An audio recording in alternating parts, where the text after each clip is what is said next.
Hi everyone, welcome back to my channel.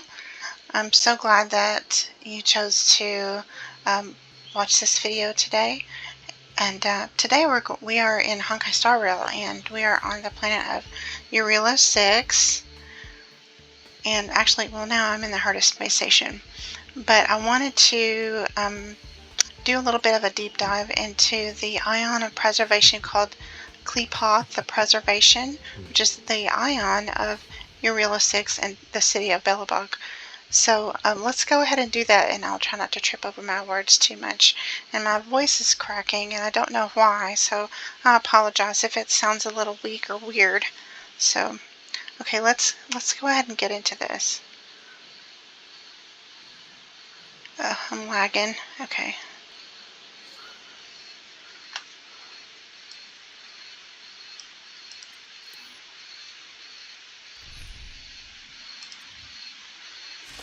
I'm going to put this on auto so I can talk to you guys. Okay, so, like I said, Qlipoth the Preservation is the ion of Rail-Qlipoth and Belobog. And some of the characters that we play in Honkai Star Rail are designated as preservation, like the Trailblazer, who you can see now in this team, is preservation after she gets the flaming lance, and she has a shield. And the character of Japard is also preservation. He does his shield. And then March 7th is also preservation. She does a shield as well. So that translates into what I'm going to tell you about Qlipoth the preservation. It's mainly associated with the Kabbalistic teachings rather than traditional Jewish teachings. In traditional Jewish teachings, they really don't focus on it much, and the Qlipoth is associated also with the Kabbalistic tree of life, so which is like a representation of the divine attributes of God. So let me look at my notes here.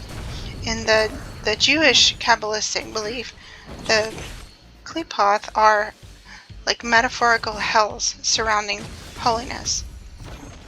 They are spiritual obstacles which come from God and affect us only in an external way rather than in an internal way. In Judaism, divinity implies the revelation of God's true unity, while the Qlipoth are essentially shells which conceal holiness, like a peel conceals the fruit inside. Because of this, the Qlipoth are often associated with idolatry. In traditional Jewish beliefs, idolatry is like in a literal sense where you worship something like a physical something, like another god or a physical idol. But in Kabbalistic thought, it's more symbolic, and that's what it's referring to here. This represents a state of spiritual impurity and distortion. The term shells refers to the husks or remnants which conceal the sparks of divine energy and hinder their expression in the world. These shells are seen as obstacles to spiritual growth and enlightenment. In Kabbalistic thought, idolatry takes up, like I said, a broader symbolic meaning rather than a literal meaning, which refers to the literal meaning refers to a worship of false gods or physical idols. This is strictly prohibited in traditional Jewish belief. The broader meaning of idolatry in Kabbalistic thought refers to any form of attachment or fixation on materiality, illusion, or false perception of reality that divert our attention from the pursuits of divine unity and the recognition of God's presence in all aspects of creation. The shells of the Qlipoth are viewed as manifestations of idolatrous forces because they represent aspects of impurity and spiritual distortion. These shells act as barriers that separate us from the divine. They veil the inherent divine sparks and prevent their proper elevation and rectification. By engaging in idolatrous behavior or thought patterns, we become entangled in the shells of the Qlipoth. We surrender to desires, illusions, and ego-driven pursuits that distract us from the true spiritual enlightenment. This attachment to the shells of the Qlipoth hinders the realization of divine unity and recognition of the sacredness inherent in all aspects of existence. In the Kabbalistic teachings, the goal is to elevate and rectify the sparks of divine energy that have become trapped within the shells of the Qlipoth. In traditional Jewish beliefs, the shells of the Qlipoth are not explicitly synonymous with idolatry. While idolatry is regarded as a grave sin and a violation of the fundamental commandments, the association between the shells of the Qlipoth and idolatry is more prominent in Kabbalistic interpretations rather than traditional Jewish beliefs. In the Kabbalistic teachings, the association between idolatry and the Qlipoth lies in the tendency to ascribe false dualism to the divine, which is considered a distortion of the true nature of God.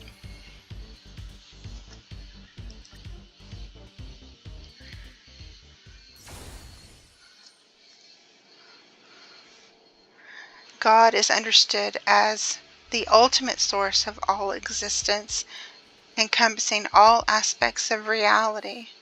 The divine essence is considered infinite and indivisible beyond any form of duality. However, when adultery arises, it introduces a false sense of dualism by giving independent existence and power to false gods or material idols. At first I was a little bit confused on the idea of dualism, when I was studying this, the false dualism that they were talking about. And from what I understand, from what I've read and studied, is that the false dualism is thinking that the attachments or negative thought patterns or the other things that I talked about before are opposite of God. So instead of thinking that everything is God, so I may be wrong, and I'm still a little bit confused about that, but let me see what I can do here. I'm trying to level up these traces. I should not have leveled up this, but I did, so looks like I need to do another, let's see. Okay.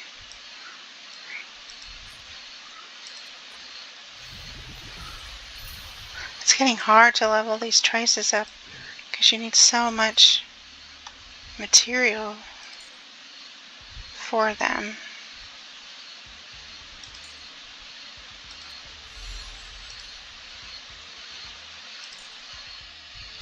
Okay, one more time. I wonder if I have enough. I don't. If I have any fuel. I have one left. Okay.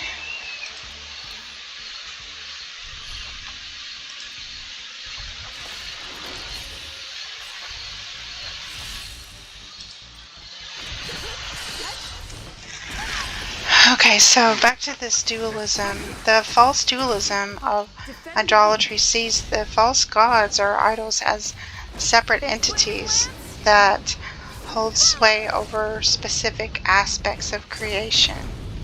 This distortion obscures the underlying unity and interconnectedness of all things in the divine plan. It diminishes the recognition of the divine presence as the ultimate source and sustainer of the entire cosmos. In the context of the Qlipoth, idolatry contributes to the perception of false dualism by attributing independent significance and power to the impure and distorted forces represented by the shells. Sorry. Not in the shells, by the shells. So by surrendering to idolatrous tendencies, we may mistakenly view these forces as opposing or separate from the divine. I think that's what I was saying a little bit ago. This concept of idolatry and false dualism is also associated with the Sitra Akra, which is the other side of holiness. This is where the Qlipoth reside. The perceived realm, which is opposite to holiness, like I just said. I'm repeating myself, so I'm sorry. It encompasses the forces of impurity, negativity, and spiritual darkness that are seen as opposing the divine plan and the pursuit of spiritual enlightenment. The Qlipoth are thought of as dimensions within the Sitra Akra that have become disconnected from the divine light. They represent the residual or distorted aspects of the divine energies that have fallen into a state of impurity or concealment.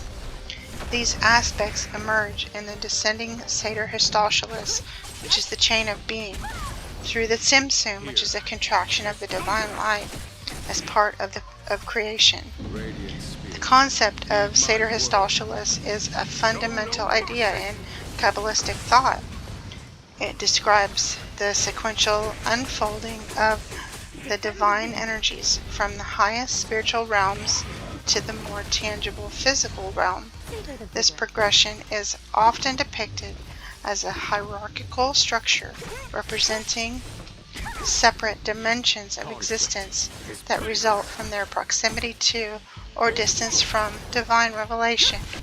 According to the teachings of Kabbalah, the divine essence is infinite and transcendent to facilitate the creation of the finite and structured universe. To facilitate the creation of the finite and structured universe, the divine energy undergoes a process of contraction, or like shrinking, which is known as the Tzimtzum, which creates a space for the existence of finite beings and realms. The Seder Histoshelus outlines the order in which the divine energies emanate through the 10 Sephirot, which are the divine attributes of God. This is represented by the Kabbalistic tree of life. Each Sephira represents a specific aspect of the divine manifestation and serves as a conduit for the divine energy to flow. The Kabbalah divides everything in this world into 2 realms, the Sitra Kedusha, which is the side of holiness, or the Sitra Akra, which is the other side of holiness, like the shadow side. It's the Sitra Akra in which the Qlipoth reside. Excuse me. There's nothing in between these two.